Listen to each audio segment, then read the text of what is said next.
Hello नमस्कार जय हिंद friends, my name is Nitesh Kumar and once again welcome back to maths by Ashish sir classes. दोस्तों, आपको पता है कि हर संडे हम एक प्रीवियस ईयर का क्वेश्चन पेपर इंग्लिश का सॉल्व करते हैं प्रीलिम्स का। उसी को ध्यान में रखते हुए आज हम करेंगे 16 अगस्त का सेकेंड शिफ्ट के टोटल 25 क्वेश्चंस। अगर आप जानना चाहते हैं कि एसएससी में किस प्रकार से क्वेश्चंस पूछे जाते हैं इंग्लिश में और किस तरीके से आप उन्हें सॉल्व कर सकते हैं, मॉक टेस्ट में अटेम्प्ट कर सकते हैं, तो आप इस वीडियो को एंड तक ज़रूर देखिएगा। इसके पहले के जो सेट्स हैं वो भी सॉल्व करवाकर अपलोड करवा दिए गए हैं, आप उनको भी देख सकते हैं। उनकी लिंक आपको डिस्क्रिप्शन बॉक्स में मिल जाएगी। इसके अलावा दोस्तों, मैंने 2019 में पूछे गए सभी फिल इन द ब्लैंक्स का भी एक लेक्चर अपलोड किया था, लेकिन उसमें आप लोगों ने कंप्लेन की थी कि वॉइस का इश्यू हो रहा है। आज मेरी तबीयत भी थोड़ी ठीक नहीं है और मैंने आज एक नया माइक यूज़ किया है, एक माइक यूज़ किया है प्रॉपर। पहले मैं हेडफोन से बनाता था। आप लोग प्लीज़ इस साउंड का, आज का जो मेरा वॉइस है, इसका रिव्यू कर दीजिएगा कि आवाज़ कैसे लग रही है आपको, बिकॉज मेरा जो वीडियो बनाना है फिर से फुटाइल हो जाएगा अगर आवाज़ उसमें नहीं होगी तो इसीलिए आप लोग मुझे ज़रूर से ज़रूर रिव्यू कर दीजिएगा कमेंट बॉक्स में कि आवाज़ मेरी ठीक से आ रही है या नहीं। चलिए स्टार्ट करते हैं आज के सेट को। हमारा पहला क्वेश्चन है, select the option that expresses indirect speech. तो जैसे ही आपने देख लिया कि स्पीच का क्वेश्चन है तो आपको सबसे पहले सेंटेंस पढ़ना है, the teacher sad man is mortar. आपको ये देखना होता है सबसे पहले रिपोर्टेड वर्ब कौन सी टेंस में है। ये पास्ट टेंस में है तो यहाँ पे भी आपको सारे पास्ट टेंस में ही ढूंढने हैं। सारे पास्ट में हैं तो हम यहाँ से नहीं बता सकते कि कौन सा ऑप्शन एलिमिनेट होना चाहिए। अगर ये पास्ट है तो इसके अंदर की सारी चीज़ें पास्ट में कन्वर्ट हो जाती हैं। आप इसके रूल्स देख लीजिएगा कौन कैसे कन्वर्ट होता है। ये इज़ यहाँ से कैंसिल हो गया। वॉज मैन के साथ द मैन यहाँ पे वर नहीं होना चाहिए, मैन वॉज होना चाहिए। तो इन दोनों में से कोई आप आंसर ढूंढेंगे और फिर वहीं आपका आंसर गलत हो जाएगा, क्योंकि आपको मैंने पहले भी कई बार कहा है कि इंग्लिश में ना एक्सेप्शंस पे क्वेश्चंस बहुत आते हैं। जैसे यहाँ पे मैंने आपको बताया, अगर रिपोर्टेड वर्ब पास्ट है तो ये भी पास्ट में कन्वर्ट हो जाएगा, लेकिन इसका आंसर है मैन इज मॉर्टल। अब ये आंसर क्यों है? देखिए, मैन इज मॉर्टल का मतलब होता है कि मनुष्य नश्वर है और ये एक यूनिवर्सल ट्रूथ है। तो जितनी भी यूनिवर्सल ट्रूथ होती हैं ना, उनका टेंस कभी भी चेंज नहीं होता। वो जब आपका डायरेक्ट स्पीच में लिखा जाएगा इन्वर्टेड कोमा के अंदर, तब भी वो आपका जो इंडेफिनेट में या सिंपल प्रेजेंट में होगा, और जब आपका यहाँ इनडायरेक्ट स्पीच को जब आप कन्वर्ट करेंगे डायरेक्ट स्पीच को इनडायरेक्ट स्पीच में, तो भी ये आपका सिंपल टेंस में ही होता है, तो ये चेंज नहीं होगा। मैन इज़ मॉर्टल, ये वाला सही है। इस हिसाब से बाकी तीनों आपके एलिमिनेट हो जाएंगे और third should be the right answer. आगे देखिए, the next question is synonyms. 2019 के पूछे गए सभी सिनोनियम्स की भी हमने वीडियो बना रखी है, आप देख सकते हैं। पूछा गया है रेजुविनेट का मतलब क्या होता है, आपको 4 ऑप्शंस दिया है। रेजुविनेट का मतलब होता है जैसे किसी भी चीज़ को मरम्मत करके फिर से यंग कर देना, ठीक है, किसी को फिर से यंग बना देना होता है रेजुविनेट। इसकी स्पेलिंग भी बहुत ज़्यादा आती है एग्जाम में, आप स्पेलिंग भी देख लीजिएगा। और अगर मेरी वॉइस, आज मेरा थोड़ा तबीयत ठीक नहीं है तो उसके लिए पहले से ही सॉरी, आप लोग थोड़ा मैनेज कर लीजिएगा आवाज़ का। रेजुविनेट का मतलब होता है किसी चीज़ को रिफ्रेश करना, मतलब जैसे मैंने बताया ना, टू मेक समथिंग यंग, किसी भी चीज़ को दोबारा से फिर से मरम्मत कर देना, जिंदा कर देना। इसका होता है रिफ्रेश कर देना। आंसर इसका सिनोनियम होगा रिफ्रेश। अगला है आपका idiom. Idiom apple of one's eye. Idioms भी हमने कवर किया हुआ है 2021 के सारे। आप देख सकते हैं एप्पल ऑफ वंस आई। आप लोगों ने हिंदी में मुहावरा पढ़ा होगा आंखों का तारा, लेकिन इंग्लिश में होता है एप्पल ऑफ वंस आई, आंखों का सेब, जिसका मतलब होता है आंखों का तारा यानी बहुत प्यारा। आपको ढूंढना है कौन से ऑप्शन में सबसे प्यारा यानी कि बहुत प्यारा कौन से ऑप्शन में दिया हुआ है। समवन वेरी प्रीशियस और dear that you will find in option number 2। The right answer is option number 2। Okay, मैं एक सेकंड के लिए प्रमोशन कर देता हूं। आप देख सकते हैं हमने प्रीवियस 2020 के पूछे गए सारे idioms, cloze test, one word substitution सारे कंप्लीट कर दिए हैं। 21 के 21 सेट्स के। आप इन सभी को देख सकते हैं, इनका लिंक आपको प्रोवाइड किया गया है डिस्क्रिप्शन बॉक्स में। चलिए अगला सेंटेंस है हमारा sentence improvement. So underline part में जो भी चीज़ें लिखी हैं इनमें कोई अगर मिस्टेक होती है सो आपको बताना है कि फिर कौन सा सही आंसर होगा, और अगर कोई मिस्टेक नहीं है तो आप लगाएंगे नो सब्सटीट्यूशन आंसर। सो पढ़ लेते हैं। Sholay is one in the most popular Hindi movies. So यहाँ पे बोला जा रहा है कि शोले जो है वो बहुत सारे हिंदी मूवीज़ में से एक बहुत ज़्यादा द मोस्ट पॉपुलर है। सो वन इन द नहीं होता, वन ऑफ द होता है। शोले सिंगुलर है, उसके साथ इज आएगा, is one of the. So of कहाँ पे है, सिर्फ एक में ही है। So third is the right answer. आगे देखिए, would you like to have some fries along with your coffee, यानी कि आपको एरर ढूंढना है कि किस पार्ट में है। सो देखिए, वुड के बाद हमेशा वर्ब की फर्स्ट फॉर्म आती है। अगर वुड हैव यूज करेंगे तब थर्ड फॉर्म आएगी, लेकिन अगर आप सिंगल वुड यूज करेंगे तो मॉडल्स के साथ हमेशा वर्ब की फर्स्ट फॉर्म यूज होती है। सो वुड यू लाइक होता है, ना कि वुड यू लाइक्ड। सो ये वाला पार्ट एरर है। अब ये कौन से ऑप्शन में है, ये फर्स्ट ऑप्शन में है। एग्जाम में क्या होता है कि आजकल ऐसा बहुत हो रहा है कि वो क्या करेंगे एग्जामिनर्स, ये वाला ऑप्शन उठाकर यहाँ डाल देंगे, है ना, ये वाला उठाकर यहाँ डाल देंगे, और आप देखेंगे कि इस पार्ट में एरर है। आप जल्दी जल्दी ऑप्शन ए पिक करेंगे और आप निकल लेंगे। सो आपको थोड़ा ध्यान से देखना है कि कहीं यहाँ पे चेंज तो नहीं कर दिया है। यहाँ पे ऑप्शन 1 में है, सो मैं लगाऊंगा answer option number 1। 6th question is option that express passive voice. यहाँ पे वॉइस वाला क्वेश्चन है आपका, बहुत इजी होता है, सबसे इजी यही होता है मेरे हिसाब से। अगर आपको रूल्स थोड़ा अच्छे से याद हैं तो बहुत इजी। देखिए, आपको ना सबसे पहले यहाँ पे वर्ब ढूंढनी होती है, हैड वर्ब की थर्ड फॉर्म। सो जो हैड वर्ब की थर्ड फॉर्म है ना, ये चेंज हो जाता है पैसिव वॉइस में, हैड बीन वर्ब की थर्ड फॉर्म। बस आपको ये ढूंढना है, तो ये ढूंढ लीजिए कहाँ पे है। सो यहाँ फर्स्ट में आप देखेंगे तो हैड डिलेड, खत्म। सेकेंड में वॉज डिलेड, खत्म। थर्ड में हैड बीन डिलेड, फोर्थ में भी हैड बीन डिलेड। तो अब देखिए, the postman had delayed the letter. So जब पैसिव वॉइस बनेगा तो द लेटर पहले आ जाएगा, यानी the letter had been delayed by the postman, subject चला जाएगा ऑब्जेक्ट की जगह। सो कौन सा आंसर सही हो जाएगा, option number 4। The letter had been postpone, had be delayed by the postman. So ये आपका राइट आंसर है। अगला है select the incorrectly spelled word, यानी जो स्पेलिंग इसमें गलत लिखी गई है आपको वो ढूंढना है कि कौन से ऑप्शन में गलत स्पेलिंग है। सो आप इसको पढ़िए। फैटलिस्ट मतलब होता है जो भाग्य पे ज़्यादा भरोसा करे। परफेक्शनिस्ट पता ही है आपको, जो परफेक्ट काम करे। ऑप्टिमिस्ट आशावादी, पेसिमिस्ट निराशावादी। देखिए, मैं आपको ये बात क्लियर कर देता हूँ कि अगर आप अपनी स्पेलिंग से रिलेटेड पूछे गए क्वेश्चंस में मार्क्स लाना चाहते हैं तो उसका एक ही तरीका है कि आप बार बार इसकी प्रैक्टिस करिए। आप कम से कम सप्ताह में 1 से 2 दिन आप लेके बैठे 10-15 मिनट अपने स्पेलिंग पे। आप डिफरेंट सेट्स को देखें कहाँ पे क्या वो कैब है, तभी इम्प्रूव हो सकता है, वरना एग्जाम में जा करके हो ही जाती है गलती। हालांकि ये इजी है, प्री का है तो प्री में थोड़ा इजी पूछ लिया जाता है, लेकिन CHSL में फिर इजी नहीं पूछा जाता है ना। तो पैसिमिस्ट, इसमें जो पैसिमिस्ट गलत है, यहाँ पे वाई नहीं आता। पैसिमिस्ट मतलब होता है निराशावादी, ऑप्टिमिस्ट मतलब होता है आशावादी। सो अपनी स्पेलिंग पे थोड़ा वर्क करिएगा आप लोग।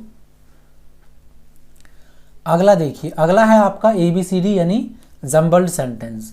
सो आप या तो बहुत अच्छे हैं इंग्लिश में, आपके 25 आउट ऑफ 25 आते हैं तो आप इसको अटेम्प्ट करिए, अदरवाइज आप इसको स्किप करिए। आप एंड में इसको सॉल्व करिएगा, बिकॉज इसमें टाइम लगता है। सो पहले इजी करके चले जाएंगे तो बाद में ज़्यादा टाइम बचेगा, मेंटल भी आप पे बर्डन नहीं पड़ेगा। लेकिन अगर आप पहले ही टाइम किल कर देंगे अपना, तो लास्ट में इजी क्वेश्चंस के लिए भी आप बहुत ज़्यादा हाइपर्ड हो जाएंगे और अपने सही क्वेश्चंस, इजी क्वेश्चंस को भी गलत कर सकते हैं। पढ़ते हैं इसे। सेलेक्ट द मोस्ट, चाहिए फिल इन द ब्लैंक्स है। The jungle was nearly dash, so the progress was slow. Keyword क्या है यहाँ पे, स्लो। प्रोग्रेस स्लो था, तो जंगल में क्या रहा होगा कि जब वहाँ पे जो प्रोग्रेस है वो स्लो रहा होगा। पढ़ते हैं। इमोर्टल मतलब होता है अमर, तो ये तो गलत। इमोबाइल मतलब हो गया अस्थिर, अस्थिर मतलब जो ज़्यादा गति ना करे, जो चले नहीं। सो इसका तो कोई सेंस नहीं बनता, जंगल मतलब इसका तो कोई सेंस नहीं बनता ना कि इस वजह से प्रोग्रेस स्लो हो गया। यहाँ पे है इमटेरियल, इमटेरियल का मतलब होता है विद लेस वैल्यू, जिसकी कोई वैल्यू ना हो। इमटेरियल मतलब होता है जिसकी कोई ज़्यादा, जो इनसिग्निफिकेंट हो। सो इम्पेनेट्रेबल का क्या मतलब होता है, देखिए यहाँ पे जो वर्ड लिखा हुआ है पेनेट्रेबल, इसका मतलब होता है जिसको भेदा जा सके, पेनेट्रेट किया जा सके, जिसके अंदर जल्दी से घुसा जा सके। सो जब मैं इम लगा दूंगा, आई एम लगा दूंगा, तो ये हो जाएगा नेगेटिव, मतलब जहाँ जल्दी प्रवेश करना आसान ना हो। सो जंगल था वो क्या था, वो था इनपेनेट्रेबल, उसके अंदर एंट्री करना कंपैरेटिवली टफ था, इसी वजह से प्रोग्रेस वहाँ पे स्लो था। सो हमारी सिनोनियम एंटोनियम वोकैबुलरीज काफ़ी सारी क्लासेस हो चुकी हैं, आगे भी होंगी। सो अपने वोकैब पे ज़रूर, वोकैब जो है ना सबसे कोर पार्ट होता है किसी भी इंग्लिश, एसएससी इंग्लिश के एग्ज़ाम की बात कर रहा हूँ मैं। अगर आपके मान लीजिए कि 25 में से सिर्फ सपोज कर लेते हैं कि 15 से 20 सही होता है, सो कहीं ना कहीं आपके वोकैब में आपका इशू ज़रूर आ रहा होगा। आप अगर अपनी वोकैब 90% भी क्लियर कर लेंगे ना, सो 20 नंबर आपके फिक्स ही हो जाएंगे, इतना कॉन्फिडेंस दे देता है वोकैब आपको। आगे देखिए क्या है यहाँ पे सिनोनियम, आपको सिनोनियम ढूंढना है केओस। केओस का मतलब होता है बहुत ज़्यादा अस्त व्यस्त, अव्यवस्था, जहाँ पे सिचुएशंस आउट ऑफ कंट्रोल हो गई हो। तो क्या होगा, dirt, tension, fusion, confusion. Answer आपको मिल गया है कन्फ्यूजन। कियोस का मतलब क्या हो गया, कन्फ्यूजन। अगला है PQRS, लीव करिए इसको, बिल्कुल एंड में करेंगे हम। मैं अभी कर सकता हूं, लेकिन मैं चाहता हूं कि आप भी एकदम एग्जाम वाला ही फॉर्मूला फॉर्मुलेट करें। यहाँ पे हमें अगेन इनकरेक्टली वर्ड ढूंढना है। सो luxurious, recluse, profuse, virtuous. Virtuous मतलब गुणी, प्रोफ्यूज मतलब होता है भरा हुआ, ज़्यादा मात्रा में, रेक्ल्यूज मतलब अकेला, लग्जूरियस मतलब बहुत ज़्यादा लग्जरी से भरा हुआ। सो यहाँ पे फर्स्ट पार्ट में आपका एरर है, LUXURIOUS, लग्जरियस मतलब फुल ऑफ लग्जरी। अगला क्या है हमारा, एंटोनियम। अगेन हमें एंटोनियम ढूंढना है। हार्मोनी, वैसे इसमें इसको हार्मनी बोलते हैं, आर साइलेंट होता है, लेकिन आप हार्मोनी बोल सकते हैं, इंडिया में चलता है। सो इसका मतलब होता है on good condition, on good term, on good agreement, मतलब तालमेल होना दो लोगों के बीच। सो कंकॉर्ड जो है सिनोनियम हो जाएगा, एकॉर्ड सिनोनियम हो जाएगा, एमिटी सिनोनियम हो जाएगा। एमिटी याद रखिएगा, गुड रिलेशनशिप। सो इसका जो एंटोनियम वैसे भी आप पता कर लेते, क्योंकि कन्फ्लिक्ट का मतलब होता है, कन्फ्लिक्ट मतलब होता है ना बिटर कंडीशन, शत्रुता। सो ये इसका आंसर हो जाएगा। अगला है अगेन आपका एंटोनियम इलेटेड। इलेटेड मतलब ऐसे सिचुएशन को बोलते हैं जहाँ बहुत ज़्यादा खुश होते हैं आप, एकदम मौज मस्ती से भरा हुआ सिचुएशन। सो एक्साइटेड तो सिनोनियम का काम करेगा आपका, प्राउड, थ्रिल्ड नहीं, depressed. Depressed is the right antonym for elated. आगे देखिए, आइडेंटिफाई द सेगमेंट, ग्रामेटिकल मतलब इसमें आपको एरर ढूंढना है। देखिए, the supervisor wanted to known, supervisor जानना चाहता था, the pros and cons of the issue. Pros and cons का मतलब होता है advantage and disadvantage. So supervisor जानना चाहता था, तो टू के बाद ना कभी भी आपका वर्ब का फर्स्ट फॉर्म आएगा, ना कि सेकंड फॉर्म या थर्ड फॉर्म या फोर्थ फॉर्म। कुछ कंडीशंस होती हैं जहाँ पे टू के बाद वर्ब की फोर्थ फॉर्म आ जाती है, लेकिन वो आपको थोड़ा पढ़ने पड़ेंगे, वर्ब वाले चैप्टर में जाइएगा। कुछ एक्सेप्शंस होते हैं, वो आपको वहाँ पे दिख जाएंगे। वांटेड टू नोन नहीं होगा, वांटेड टू नो होगा। ये इजी था फिर भी, ठीक है। थोड़ी सी भी प्रिपरेशन होगी तो आप इसे कर लेंगे। देखिए यहाँ पे थर्ड पार्ट में दे रखा है ये वाला, राइट, तो आपका आंसर थर्ड होगा। कई बार बच्चे क्या करते हैं, फर्स्ट देखा, सेकंड में नो है, आंसर सेकंड मार्क किया, चले गए, और उनको पता भी नहीं चलेगा कितनी बड़ी मिस्टेक कर दी उन्होंने। प्री में तो 2.5 नंबर का नुकसान हो जाएगा आपका, 2.5 का। आगे देखिए, one word substitution, one word substitutions काफ़ी अच्छे पूछे गए थे और इसको हमने कंप्लीट भी कर दिया है। पूरा का पूरा जितने भी 21 सेट्स में 42 पूछे गए थे उसकी लिस्ट बनी पड़ी है, आप जाके देखिए। प्लेलिस्ट का नाम है प्रीवियस ईयर वोकैब करके। A large bedroom for a number of people, यानी ज़्यादा लोगों के लिए, इन ए स्कूल और इंस्टीट्यूशन। ए लार्ज बेडरूम तो उसे क्या बोलते हैं? Hostel, creche, assembly, dormitory. So इसे बोलते हैं डॉर्मेट्री। ऐसे स्टूडेंट्स जो यूपी, बिहार, मध्य प्रदेश, छत्तीसगढ़ से होंगे और वो एग्ज़ाम देने के लिए अगर दूर जाते हैं तो उनको इसके बारे में पता भी होगा, उन्होंने स्टे भी किया होगा यहाँ पे। डॉर्मेट्री क्या होता है कि कोई धर्मशाला जिस तरीके से होता है उसी तरीके से यहाँ पे बेड्स वगैरह काफ़ी होते हैं। आप वहाँ पे आपको सिर्फ बेड मिल जाता है सोने के लिए और उसे कहते हैं डॉर्मेट्री। प्राइवेट नहीं होता, जैसे होटल वगैरह में तो आपका प्राइवेट रूम मिलता है, लेकिन इसमें क्या है, पूरा हॉल होता है, हॉल में बेड्स होती हैं बहुत सारी।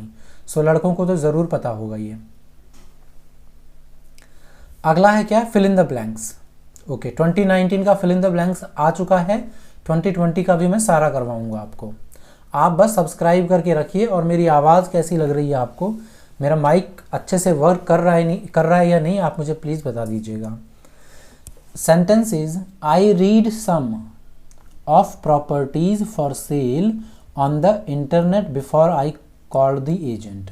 सो एजेंट को कॉल करने से पहले इंटरनेट पे पढ़ा, क्या पढ़ा? Properties for cell. सो अब क्या पढ़ा होगा ये जानने के लिए आप थोड़ी वोकैब को दिखाइए। आर्ग्यूमेंट्स होगा या स्पेसेस होगा या मोनोलॉग्स होगा या डिस्क्रिप्शंस होगा।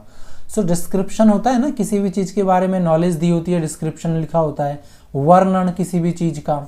सो उसने क्या पढ़ा था? उसने पढ़ा था I read some descriptions of properties for sale. ठीक है, तो इसका आंसर हो जाएगा डिस्क्रिप्शन।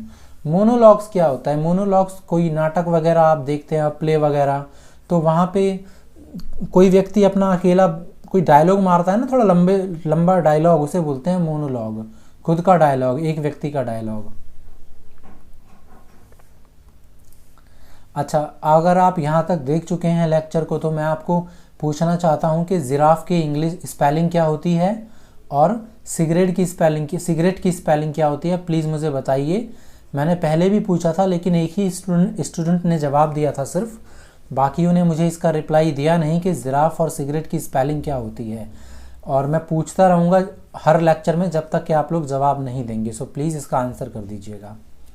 सेंटेंस इम्प्रूवमेंट देखिए, much of the truth about the mysterious death of her PAT, यानी उसके पैट की जो मिस्टीरियस डेथ हुई थी, much of the truth about, उसके बारे में ज़्यादातर जो सच था, वॉज नॉट रिवील्ड, यहाँ पे ये लिखा हुआ है। सो आपको क्या करना है, 4 ऑप्शंस में देखना है कि अगर ये गलत है तो इसको इम्प्रूव करके कैसे सही कर सकते हैं, और अगर ये सही है तो आप फिर लगा देंगे नो सब्स्टिट्यूशन। सो देखिए, हैव, वर ये तीनों के तीनों प्लूरल हैं, लेकिन मच ऑफ द ट्रूथ ये आपका एक तरीके से समझ सकते हैं कि अनकाउंटेबल है। सो ये सिंगुलर में काउंट होगा तो इनके साथ आपका प्लूरल नहीं आएगा। सो हैव, वर और वर तीनों वैसे ही कैंसिल हो गए क्योंकि तीनों के तीनों प्लूरल फॉर्म में आ रहे हैं। सो इसका आंसर हो जाएगा नो सब्स्टिट्यूशन। कोई ज़रूरत नहीं है आपको क्योंकि दिया हुआ सेंटेंस सही है। सो इसका आंसर हो जाएगा ऑप्शन नंबर 2। आगे देखिए क्या है यहाँ पे, idiom to the nines. To the nines का मतलब होता है टू शो परफेक्शन या टू परफेक्शन, कोई भी काम परफेक्टली करना टू द नाइन। जैसे कि yesterday party she dressed to the nines, मतलब उसने बिल्कुल अच्छे से परफेक्टली कपड़ों को पहना हुआ था, एकदम fashionable. So to the nines का मतलब होता है टू परफेक्शन, परफेक्टली कोई काम करना। ये थोड़ा नया था, आप ऐसा बोल सकते हैं, ये थोड़ा न्यू है क्योंकि शायद एसएससी में अभी तक ऐसा नहीं पूछा गया था।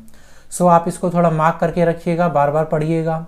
आप ना एक सेपरेट नोट्स बना लीजिए, एक सेपरेट डायरी बनाइए, जितनी भी आपको, और उनकी लिस्ट ऐसे बना लीजिए, वन वर्ड की अलग बना लीजिए, ईडियम्स की अलग बना लीजिए, और जो भी आपको थोड़ा ऐसे प्रीवियस ईयर में नया मिलता रहेगा आप उसको नोट डाउन कर लीजिए।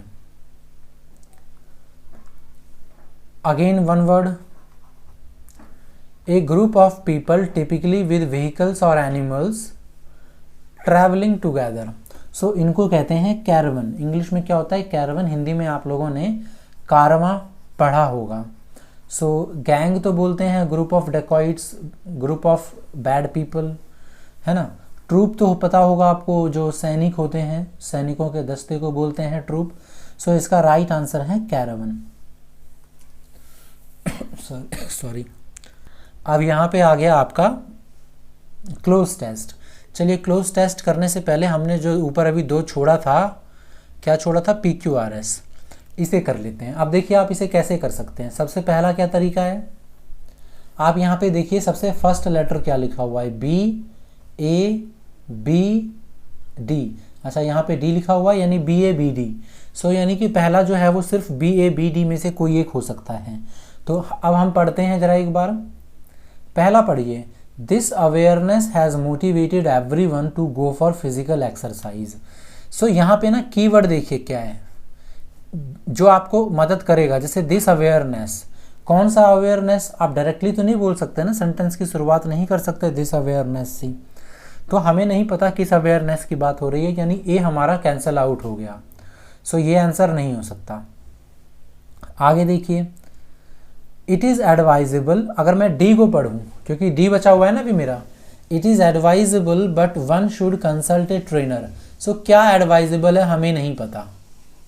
अब इसमें कीवर्ड ढूंढना है। देखिए कीवर्ड क्या क्या है, but one should consult a trainer, doctor before consuming health supplement. Main keyword health supplement है। देखिए ये सारे आपकी कैसी मदद करते हैं PQRS को सॉल्व करने में। यानी कि हमें पता चल गया कि फर्स्ट सेंटेंस जो होगा वो होगा, मतलब फर्स्ट सेंटेंस जो होगा वो बी से होगा, ठीक है। आगे देखिए, सो बी में क्या लिखा हुआ है, these days people are more aware of their health. आजकल के लोग अपने हेल्थ के बारे में ज़्यादा अवेयर हैं। सो ये कीवर्ड है कि हेल्थ की बात चल रही है। आगे देखिए, ये कीवर्ड है आपके अवेयर की बात चल रही है, अवेयर ऑफ हेल्थ। अब आप देखेंगे जब बी के बाद सेंटेंस शुरू होगा तो ऐसे शुरू होगा, दिस अवेयरनेस, है ना। अब दिस अवेयरनेस यानी अवेयरनेस के बारे में ही बात की जा रही है। सो ये कीवर्ड आपको मिल गया दिस अवेयरनेस। इसका मतलब आप समझ गए कि बी के बाद ए आएगा। अच्छा दोनों में ए है तो अभी हम एलिमिनेट नहीं कर सकते फाइनल आंसर के लिए। आगे देखते हैं। सो इसमें देखिए कीवर्ड क्या है आपका, this awareness has motivated everyone to go for physical exercise. अब आगे पढ़ते हैं, in addition to physical exercise. देखिए मिल गया ना हमें कीवर्ड कि फिजिकल एक्सरसाइज में थोड़ा और ऐड कर दें उसके अलावा, सम प्रेफर टेकिंग हेल्थ सप्लीमेंट्स। कुछ लोग प्रेफर करते हैं हेल्थ सप्लीमेंट को लेना। अब डी में लिखा हुआ है ना हेल्थ सप्लीमेंट के बारे में, उसको लेने से पहले आप क्या करें, आप कंसल्ट कर लें डॉक्टर से। सो सबसे लास्ट में हमको मिल गया डी। सो BACD हमारा राइट आंसर है। कहाँ पे है, ऑप्शन नंबर फर्स्ट में। सो इसका राइट आंसर क्या हो जाएगा, ऑप्शन नंबर फर्स्ट। इसी तरीके से आप PQRS को थोड़ा करिए, काफ़ी इजी पड़ेगा आपको। आगे देखते हैं। अच्छा PQRS ही बचा हुआ है। देखिए अब आप क्या करिए, वीडियो को पॉज करिए और ज़रा खुद से कोशिश करिए कि आप इसे सॉल्व कर सकें। चलिए वीडियो पॉज करिए और सॉल्व करिए और आप चेक करिए आपका आंसर सही हुआ होगा या नहीं। अब लॉजिक सेम है। सबसे पहले क्या है, ADAD, यानी सेंटेंस की शुरुआत या तो ए से होगी या तो डी से होगी। देखते हैं, ए पढ़ लेते हैं पहले। There are many secondary reasons as well along with increasing level of carbon. So keyword हमको मिल गया सेकेंडरी रीजन की बात की जा रही है यहाँ पे। तो इससे तो सेंटेंस की शुरुआत नहीं हो सकती। क्यों, क्योंकि हमें नहीं पता कि कौन से सेकेंडरी लेवल की बात, मतलब पहले फर्स्ट रीजन बताएंगे ना आप, तभी सेकेंडरी रीजन पे जाएंगे। सो ए हमारा कैंसिल हो गया, यानी हमारा पहला होगा या तो डी ही होगा, मतलब दोनों में डी बचा। सो डी पढ़ लेते हैं। Global warming is the single biggest threat to life on earth today.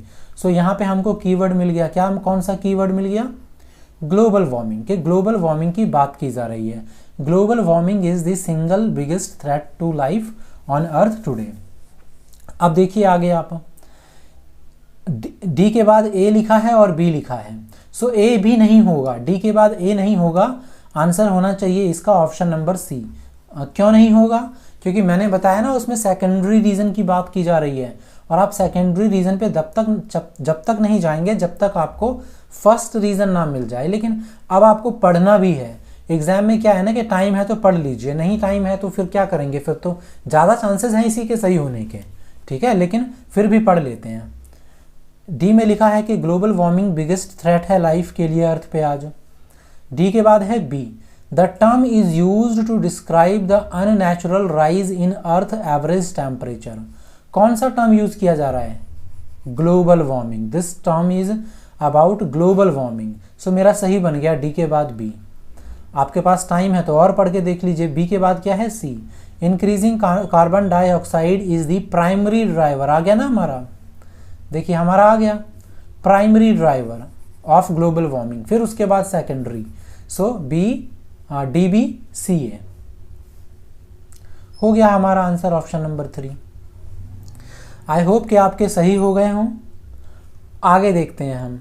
अब हमारे पास बचा हुआ है क्लोज टेस्ट। हालांकि थोड़ा सा मैं बता दूं कि क्लोज टेस्ट का मतलब होता है कि कोई भी आप वर्ड अगर चूज करते हैं तो उसका आगे और पीछे दिए गए सेंटेंस से लिंक होना चाहिए, रिलेटेड होना चाहिए। तो कई बार क्या होता है कि आपको फर्स्ट का आंसर नहीं मिलता, यहाँ पे हो सकता है कहीं ना कहीं वो फोर्थ वाले से रिलेटेड हो, फोर्थ करेंगे तब आपको फर्स्ट का आंसर मिलेगा। तो बेस्ट ट्रिक है कि आप एक बार पैसेज पढ़ लीजिए, पूरा पैसेज को, फिर उसके बाद सॉल्व करना स्टार्ट करिए। आंसर मिल गया तो मार्क करिए, नहीं मिल गया तो छोड़ के अगले पे जाइए।